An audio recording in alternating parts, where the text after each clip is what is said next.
Tim Hughes here. I'm the CEO and co-founder of DLA Ignite. And with me today, I've got Nell Watson and Ali Hessami. And what we're going to be doing is talking about their book, Safer Agentic AI, Principles and Responsible Practices, published by Kogan Page. Thank you so much for coming on and spending the time with us today. Where can people find you? Nell. Well, we have a wonderful little website at saferagenticai.org, where we have a whole list of different recommended practices, a bunch of tools and things like that related to the book, all of which is completely gratis. So really recommend check out saferagenticai.org. And Ali, where can we find any information about you? We're better than what Dr. Watson has already told listeners. Same place, same space. Excellent. So tell us, what was the inspiration behind the book? Well, Ali and I have been working together for many years now. We've co-developed many different initiatives in AI ethics, working together on a range of different certification and standards, mechanisms across a whole different range of areas such as transparency, accountability, mitigation of bias, etc. But I've always had an ambition to do more in AI safety. In fact, that was kind of the reason why I got into AI ethics, because there wasn't so much going on in safety 10 years ago. And really, with the advent of agentic AI in the last 2 years, but especially in the last 6 months or so, we have seen incredible new capabilities being scaffolded into LLMs, new ways for them to work with information, to perform all kinds of tasks for us, even on our own computers. And that has such tremendous capability, but it also portends a lot of different risks. And we have seen examples in the media of people losing entire code bases or indeed losing huge sums of money because agentic AI systems did things that they really shouldn't do. So in seeing the rumbling on the horizon about 2 years ago of agentic AI, Ali and I elected to form a working group to look at this set of problems. And there's about 25 people in it. And that group had sessions together to basically harvest all kinds of ideas on how to work with agentic AI. And indeed, having produced this fantastic certification mechanism together, we decided, why don't we create a book around it, a nice little hand holder to help to walk people through these issues and to provide a sort of ready reckoner for where to start in making sense of this complex maelstrom. Ali, anything you want to add to that? I think Nell's covered it admirably well. We got to work on IEEE at IEEE's invitation many moons ago, roughly 10 years ago, believe it or not, when we got involved in helping develop AI and ethics norms and standards for IEEE. That work was picked up by seniors in IEEE and said, we want you to do a bigger task for us. And can you create mechanisms, criteria, and norms that help us certify ethics rather than just say good, bad, average type of thing, or go to an authority and say, what do you think about the ethics of this and that? So we set about, together with a couple of other colleagues, under IEEE remit to develop criteria for actually, if you like, characterizing fundamental ethical precepts such as transparency and accountability and fairness and fairly complex areas through a novel methodology, which was more creative than sort of standard research approach of finding who has written on this and what can I add to it, and then claim innovation. So this work gave us the initiative to continue from when we finished the project for IEEE. I personally was sort of given the role to oversee and deliver this program for IEEE. And Nell has been ever since been really a fantastic opportunity to get to know her in terms of her values and in terms of her talents. And she's been key to that program all the way. Anyway, after the IEEE program was successfully completed and delivered in 2024, we decided to form a global community of well-wishers, both well-informed, competent, but those who were not subject to the rules of a contract and diktats of a payer, basically. This was very welcome. Of course, many of the people we had got to know in the IEEE endeavor joined this effort. And Nell brought the first challenge to us and said, how about agentic? How about safety? So that was our first effort, started in early 2024. And by end of 24, through the collective effort of this group of philanthropic and altruistic experts, global experts, we had come up with the articulation of what does it take to actually create a safer environment for agentic systems.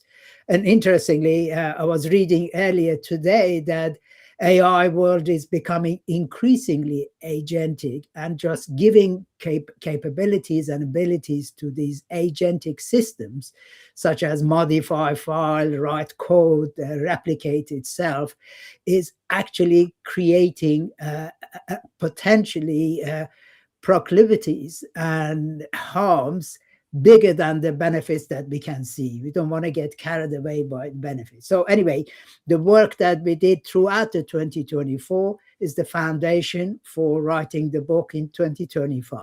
So 2 consecutive years from cultivation to harvest. So, question for you. Most people understand AI as a chatbot that answers questions. How do you define the transition from generative AI to agentic AI? And why does that shift require a completely different safety paradigm? Well, essentially, agentic AI uses very similar technologies to generative AI. It's fundamentally built atop LLMs, but we are scaffolding them in order to shape their thinking.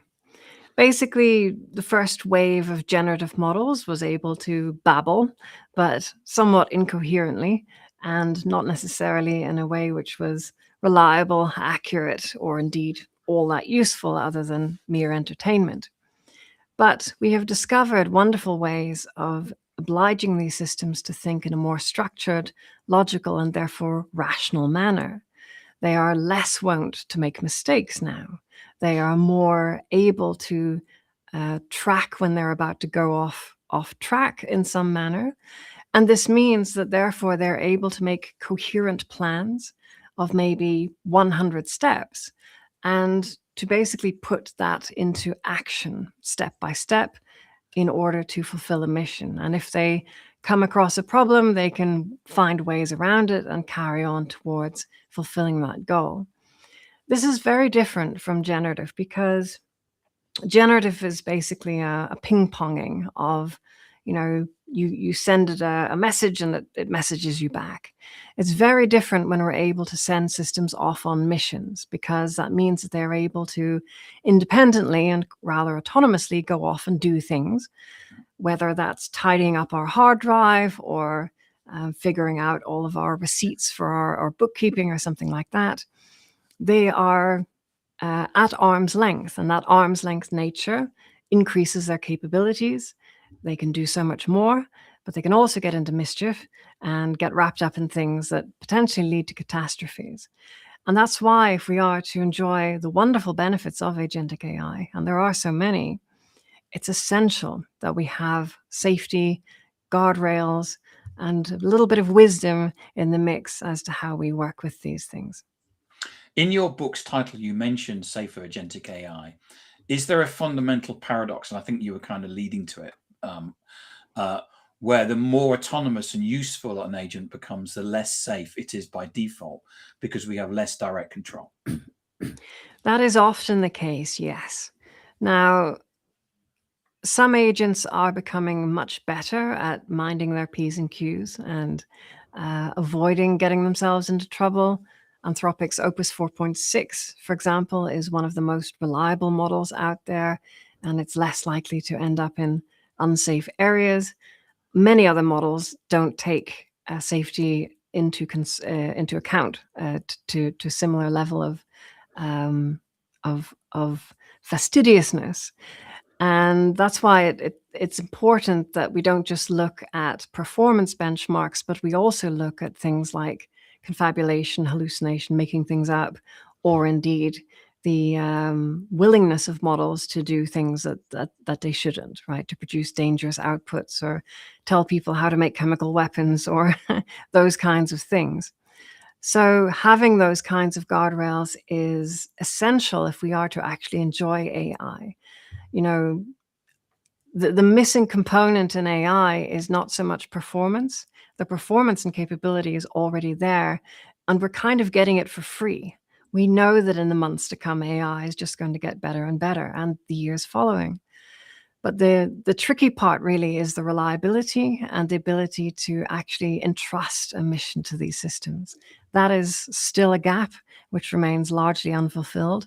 And there'll be a lot of people doing very important work on that in the years to come. If a human has to approve every step an agent takes, we lose the efficiency of the AI.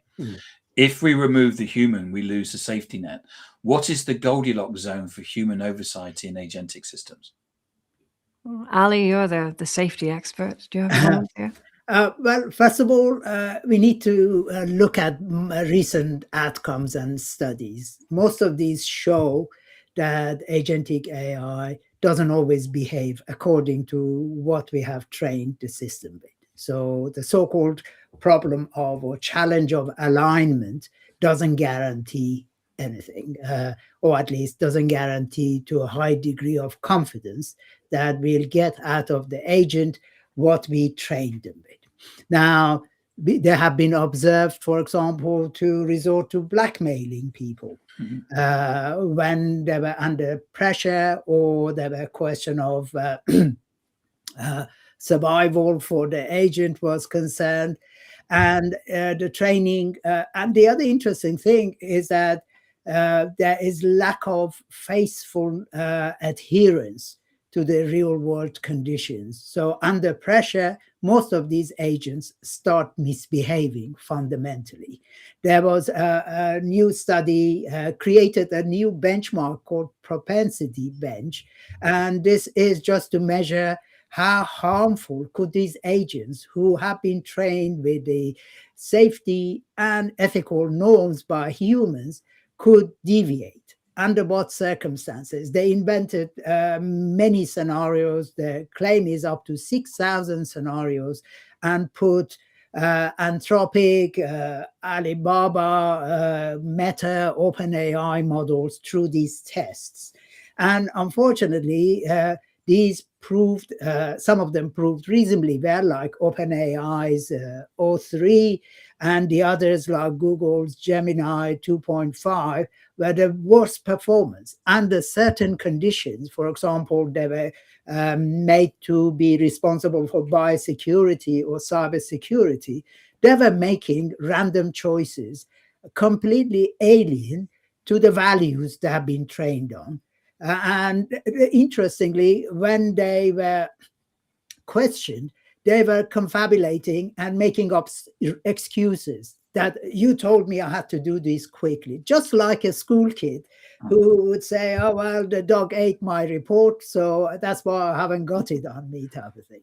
So this alignment that we are trusting is not that robust. It's not stuck with by the agents in a faithful manner. And as a result, where do we end up with human in the loop and human on the loop, in the sense, in the loop being responsible for incremental authorization by humans, and on the loop is just saying, you get on with it, I'll watch you and intervene when necessary.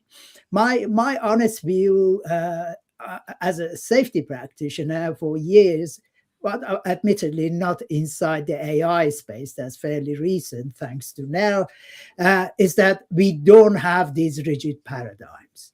We need to have dynamic paradigms in the sense that we need to watch these agents because they misbehave under stress, real world stress conditions, being resource constraint, threat, or other demands like minimize the cost, get this quickly, etc.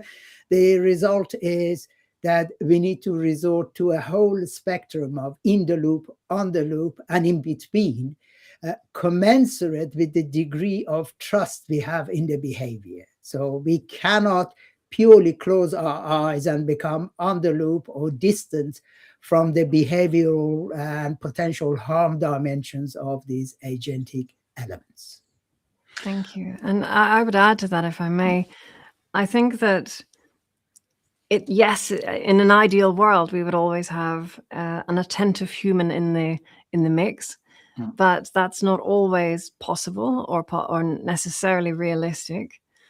I think the next best thing is perhaps enabling these systems to have as much human context as possible. Basically, when we give context to these systems about why we're trying to do a goal, not just, go down the street, but like go down the street so we can go to the shop or something, Yep.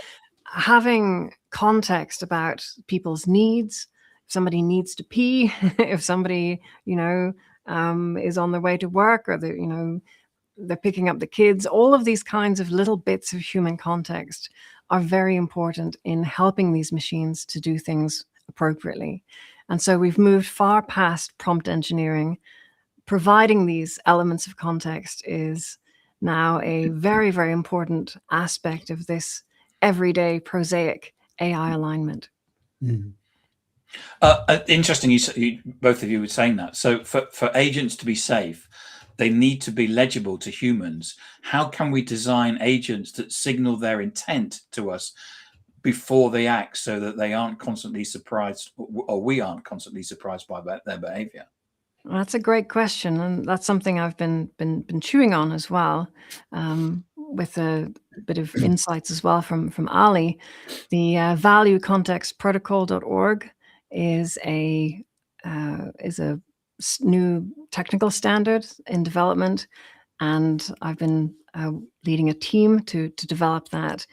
The goal is to try to enable AI systems to be able to pick up more human context and to be able to communicate those elements back to humans again, as you rightly note.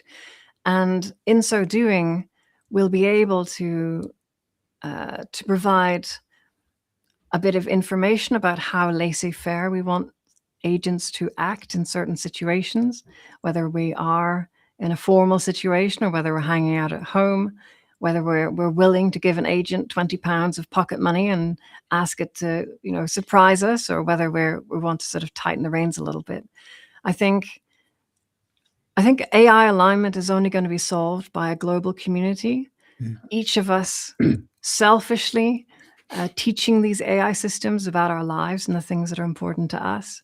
And in aggregate, I believe that will help us to unlock an AI systems which understand humanity in new ways and hopefully can better fit in with all of our lives. So I've got a final question for you both, which is, you'd expect me to ask you something about the future. So 5 years from now, if we get Safer Agentic AI right, what does a typical day look like for a person assisted by these agents?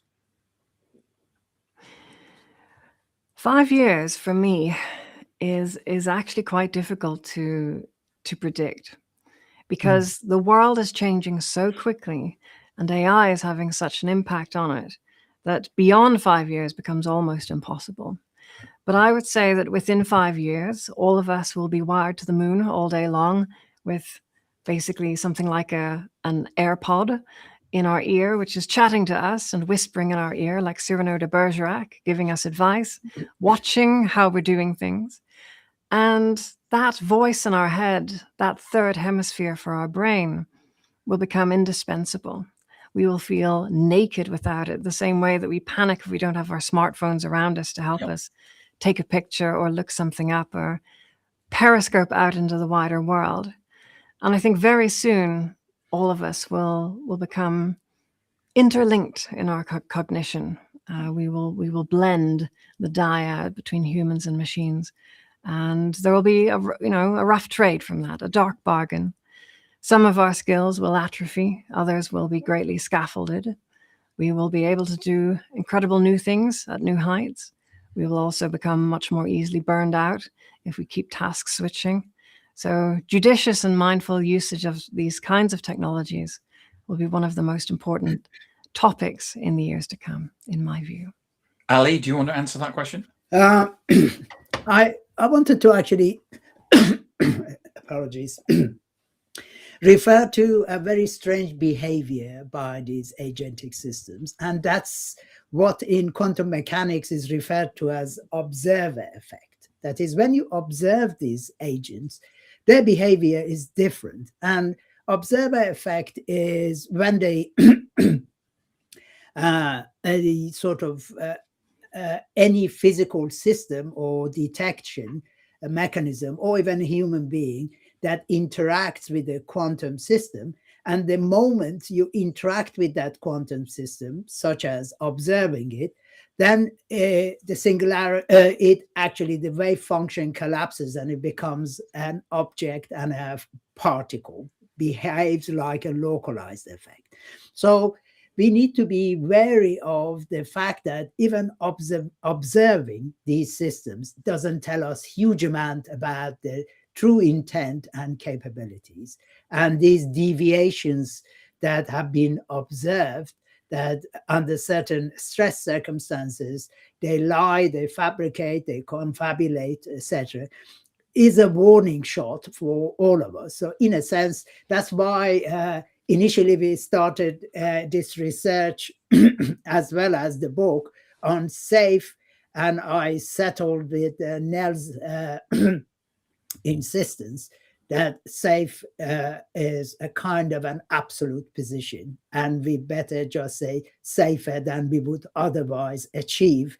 But even if you follow all our recommendations, there is no 100% certainty of SAFE, very much unlike the global standards, technical standards, that if you do this, you end up with a functioning system which is adequately safe or environmentally sustainable, etc.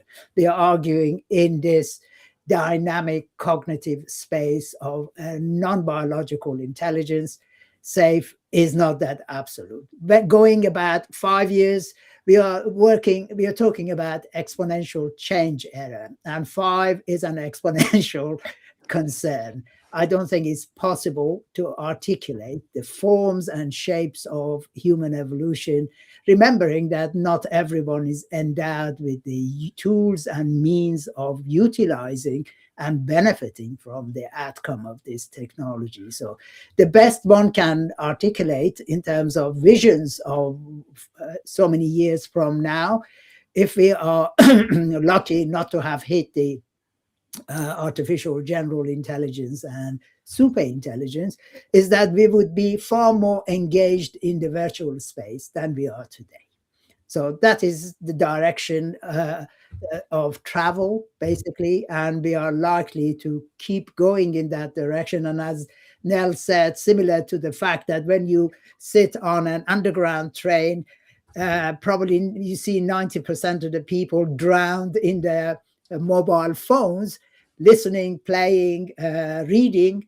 We would be engaging with our personal agents, the care agents, who would be keeping us entertained, knowledgeable, alive, awake, etc. So that is the only guarantee I can see downstream. But how intense and how widespread depends on digital literacy and affordability, I guess. So we have had a question, but we actually don't have time for it. But I'm going to put it up anyway, just to say that we've had a question. if I wanted to get a copy of your book, Safer Agentic AI, Principles and Responsibilities, Responsible Practices, where could I get one from? Please check out saferagenticai.org, where we list all info on the book and info related to it. Thank you. And if we want to get hold of you now, where can we get details from you? From the same website? Sure. Or indeed, nellwatson.com. Okay. And Ali, what about you? Where can we find information? I think the website is ideal place also for any burning questions that we haven't had time to address or even listen to. More than happy to engage on discussions on intelligence, relational nature, and how do we actually make sense of it on biological and non-biological nature. We are contemplating to explore this territory and maybe even come up with a book in a couple of years' time. We need to set ourselves ambitious targets, and hopefully understanding intelligence in principle is going to be fundamental to even contextualizing on artificial form of it. Nell, Ali, thank you so much for coming on and talking.